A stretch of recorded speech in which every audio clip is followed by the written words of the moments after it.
오디세이아 22권 시작하겠습니다. 오디세우스는 누더기 옷을 벗어 던지고 문턱 위로 뛰어올라 활을 겨누었습니다. 해롭지 않았던 이 시합은 끝났다. 이제 나는 어떤 사람도 쏘아 맞힌 적 없는 다른 표적을 알아보련다. 만일 내가 마치게 된다면 아폴론께서 내게 자랑거리를 주시지 않을까 싶구나. 그는 안티노우스를 똑바로 겨누었습니다. 안티노우스는 활의 소리라고는 전혀 생각지 못하고 술잔을 들어 올려 마시려던 참이었죠. 오디세우스가 활을 쏘자 화살은 그의 목을 뚫고 지나갔고 그는 한쪽으로 기울어지며 쓰러졌습니다.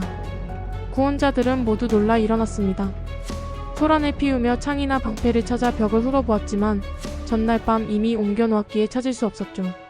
그들은 거지노인에게 화를 내며 꾸짖었습니다. 나그네여, 사악하게도 사람에게 활을 쏘다니. 다른 시합에는 내가 더 이상 나가지 못하리라. 이제 내게 분명 가파른 파멸이 있으니까. 게다가 너는 지금 이타카의 젊은이들 중 더없이 뛰어난 사람을 죽였다. 그러니 너는 여기에서 독수리 떼가 먹어치우게 될 거다. 그들은 아직 거지 나그네의 정체를 몰랐죠. 그러자 오디세우스가 그들을 노려보며 말했습니다. 개 같은 놈들, 너희는 내가 트로이아인들의 나라로부터 다시는 집으로 돌아오지 못할 거라 짓거려대며 내 가산을 탕진하였고 시중드는 여인들을 겁탈하였으며 내가 살아있는데도 내 아내에게 구원하였다. 너희는 너른 하늘을 차지하고 계신 신들을 두려워하지 않았고 훗날에 있을 사람들의 비난도 두려워하지 않았다. 이제는 너희 모두에게 파멸의 밧줄이 걸려있다. 구원자들은 모두 공포에 질렸고 어찌할 바를 몰랐죠. 이때 에우리마쿠스가 말했습니다. 만일 당신이 이타카 사람 오디세우스로 오신 거라면 아카이아인들이 궁전에서 또 들판에서 저지른 수많은 악행에 대해 그렇게 말씀하시는 것도 당연합니다. 그러나 그 모든 것에 탓이 된 자는 이미 널브러져 있습니다. 안티노우스이지요. 이런 일들이 일어나도록 획책한 건 바로 그자입니다. 그자는 결혼 같은 것은 그다지 원하지도 몸달아하지도 않았고 다만 다른 것에 신경 썼지요. 그러나 크로노스의 아드님께서 그걸 이뤄주시진 않았습니다. 말하자면 그자는 매복을 펼쳐 그대의 아드님을 잡아 죽인 다음 잘 지어놓은 이타카의 나라 전체에서 왕 노릇을 하려던 겁니다. 하지만 지금은 그자도 운명의 몫에 맞게 살해당했으니 그대는 그대의 백성들을 살려주십시오. 그대의 궁전에서 저희가 퍼마시고 먹은 것들은 전부 저희가 나중에 온 백성들에게서 메어놓겠습니다.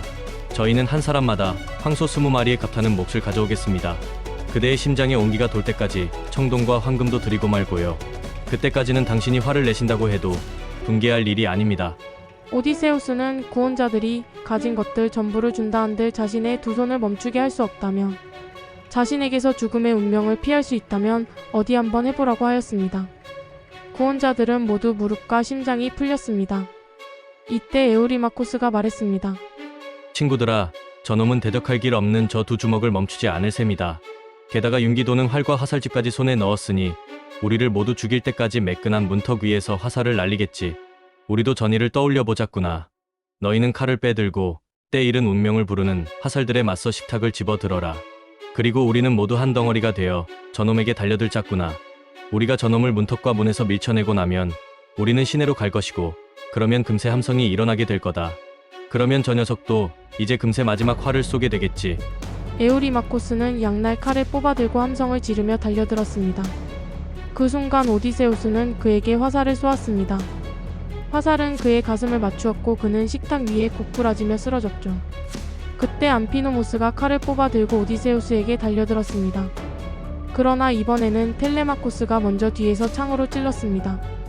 창끝이 가슴을 뚫고 나올 때까지 밀어넣자 암피노모스는 이마로 땅을 찌우며 쓰러졌죠. 암피노모스에게서 창을 뽑아내는 동안 반격당할 것을 걱정한 텔레마코스는 창을 내버려 두고 오디세우스 곁으로 갔습니다. 그리고 전날 밤 무구들을 옮겨놓은 방으로 달려가 돼지치기와 소치기의 것까지 방패 넷과 창 8자루 그리고 투구 넷을 집어왔죠. 그러는 동안에도 오디세우스는 한 명씩 활을 겨누어 쏘아 마쳤습니다. 마침내 화살이 다 떨어지자 방패를 어깨에 메고 투구를 쓴 뒤 창 2자루를 집어들었죠. 구원자 중 아겔라우스가 한쪽 벽에 약간 높은 곳에 닿아 있는 샘문을 보고 말했습니다. 친구들이여, 누가 샘문으로 올라가서 백성들에게 알려요. 곧바로 구조를 요청하는 함성이 일게 해야 하지 않겠소. 그러면 저자가 활을 쏘는 것도 곧 마지막이 되겠지요. 그러나 오디세우스는 이미 돼지치기에게 샘문으로 접근하는 좁은 통로를 지키도록 한 상태였죠. 염소치기 멜란티오스는 샘문으로 접근하는 것이 불가능하다는 것을 알았습니다. 그는 구원자들에게 텔레마코스가 무기들을 숨겼을 만한 곳을 알 것 같다며 가서 무기들을 가져오겠다고 하였습니다. 그는 거실의 틈새를 지나 오디세우스의 방으로 올라가 창 12자루와 방패 등을 가져왔습니다. 오디세우스는 구원자들이 무장을 두르고 손에 창을 쥔 것을 보고 말했습니다. 텔레마코스야. 분명 홀 안에서 누군가 우리 두 사람을 향해 사악한 전쟁을 부추기는데 어떤 여인 아니면 멜란티오스의 소행 같구나. 그러자 텔레마코스가 무구들이 있는 방을 잠그지 않고 온 것이 자신의 실수라며 자책하였습니다. 그는 에우마이오스를 보내 방문을 잠그고 누구의 짓인지 알아보라고 하였습니다. 에우마이오스가 그 방에 갔을 때 멜란티오스가 다시 무구들을 가지러 온 것을 보았습니다. 돼지치기는 오디세우스에게 달려와 멜란티오스의 지심을 일러주며 그자를 쳐 죽일지 이리로 끌고 올지 물었습니다. 오디세우스는 텔레마코스와 자신이 구원자들을 상대할 테니 에우마이오스와 필로이티오스가 가서 멜란티오스를 붙잡아라고 하였습니다. 두 사람은 방문 앞에서 기다렸다가 무구를 가지고 나오는 멜란티오스를 붙잡았습니다. 손발을 뒤로 하여 끈으로 묶은 뒤 높다란 기둥을 따라 석가래까지 끌어올려 달아놓았죠. 두 사람은 다시 달려와 오디세우스 곁에 섰습니다. 아직 집안에는 구원자들이 많이 남아 있었죠. 이때 아테나가 멘토르의 모습으로 다가왔습니다. 오디세우스가 반가워하며 말하였습니다. 그대는 사랑하는 전우를 기억하고 파멸을 막아주시오. 나는 그대에게 좋은 일도 여러 번 하였고 그대는 나와 나이도 같잖소. 그러자 구원자 중 아겔라오스가 멘토르를 꾸짖으며 협박하였습니다. 오디세우스 편에 서서 자신들과 맞선다면 죽게 될 것이고 아들들과 딸들도 이타카에서 살아갈 수 없을 것이라 하였죠. 아테나는 오디세우스가 구원자들에게 맞서 싸우는 일에 탄식이나 하며 용맹함이 이전과 못함을 꼬집었습니다. 그녀는 직접 돕지 않고 오디세우스와 그의 아들을 시험해보려는 듯 제비의 모습으로 변해 대들보 위에 앉았습니다. 한편 아겔라오스는 구원자들을 분기시키며 싸움을 독려하였습니다. 친구들아, 이제 저놈도 저 대적할 길 없는 두 손을 멈추게 될 거다. 멘토르도 공연한 허세나 부리다가 가버렸고 저 녀석들만 문 앞에 남아있단 말이다. 그러니 이제 긴 창들을 한꺼번에 모두 던지지 말고 자, 너희들 6명이 일단 던져 날리는 거다. 혹시 제우스께서 오디세우스를 마치게 해주시고 영예를 들어올리게 해주실 수도 있는 거니까 저놈만 쓰러진다면 다른 녀석들은 근심거리도 못 된다. 그러나 구원자들이 던진 창은 모두 빗나가 벽이나 문 등에 맞고 떨어졌죠. 이번에는 오디세우스 일행들이 창을 던졌습니다. 오디세우스는 데모포톨레모스를, 텔레마코스는 에우리아데스를, 돼지치기는 엘라토스를, 소치기는 페이산드로스를 죽였습니다. 구원자들은 시신들에서 창들을 뽑아내었습니다. 그리고 다시 한번 열망하며 창들을 던졌습니다. 하지만 이번에도 빗나갔죠. 그러나 오디세우스 일행이 던진 창은 빗나가지 않았습니다. 오디세우스는 에우리다마스를, 텔레마코스는 암피메돈을, 돼지치기는 폴리보스를, 소치기는 크테시포스를 맞추었죠. 또 오디세우스는 아겔라우스와 맞붙어 싸워 긴 창으로 그를 찔렀습니다. 텔레마코스는 레이오크리토스의 옆구리를 창으로 꿰뚫었죠. 그때 아테나는 아이기스를 높이 쳐들었습니다. 구원자들은 공포에 질려 집안 곳곳으로 흩어져 달아났죠. 오디세우스 등은 집 곳곳을 다니며 구원자들을 하나하나 쳐 죽였고 바닥은 온통 피로 물들었습니다. 구원자 중 레이오데스가 오디세우스의 무릎을 붙들고 애원하였습니다. 자신은 못된 짓을 저지르지 않았고 오히려 다른 구원자들의 행패를 말리곤 하였으며 단지 희생 제물을 바치는 일을 도맡아 한게 다였다며 억울함을 호소하였죠. 그러나 오디세우스는 용서하지 않았습니다. 정말로 네가 그들 사이에서 희생 제물을 맡은 자라고 자부한다면 이 궁전에서 너는 내게서 달콤한 귀향의 성취가 멀어지게 해달라고, 또 내 아내가 너를 따라가 아이들을 낳게 해달라고 몇 번이고 기도하려 했겠구나. 그러니 너는 끔찍한 고통을 안겨주는 죽음을 피하지 못하리라. 오디세우스는 칼로 모골대를 내리쳐 죽였습니다. 가수 페미오스도 오디세우스의 무릎을 잡았습니다.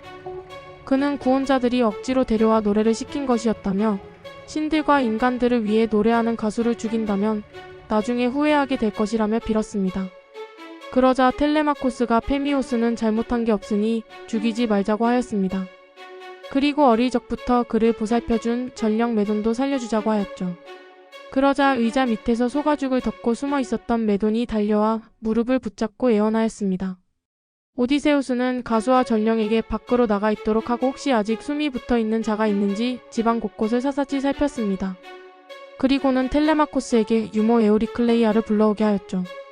에우리클레이아는 피범벅이 된 오디세우스와 이곳에서 벌어진 엄청난 일을 보고 몸서리쳤습니다. 그녀가 페넬로페를 깨워오겠다고 하자 오디세우스는 절대 깨우지 말도록 이르며 시녀들 중 주인을 배신하고 업신여긴 이들을 물었습니다. 에우리클레이아는 모두 10명의 여인들 중 12명이 부끄러운 길로 들어섰고 그녀들은 자신과 페넬로페마저도 업신여겼다고 알렸습니다. 에우리클레이아가 그녀들을 불러 데려왔습니다. 그녀들은 울부짖으며 눈물을 쏟았죠. 오디세우스는 그녀들에게 시신들을 뜰 한쪽으로 날라 쌓아두게 하고 피로 얼룩진 홀을 깨끗이 청소하게 하였습니다. 그들이 홀을 완전히 정리하자 에우마이오스와 필로이티오스는 시녀들을 끌고 나갔습니다. 그리고 그녀들의 목에 올가미를 메어 큰 기둥에 매달았죠. 그리고 사로잡았던 멜란티오스를 밖으로 끌어내었습니다. 그의 코와 귀를 잘라내고 성기를 뜯어내어 개에게 던져주었죠. 이렇게 구원자들에게 복수하고 내통한 이들을 응징하는 일은 마무리되었습니다. 오디세우스는 불과 유황을 가져오게 하여 피로 얼룩진 집안을 꼼꼼하게 정화하였죠.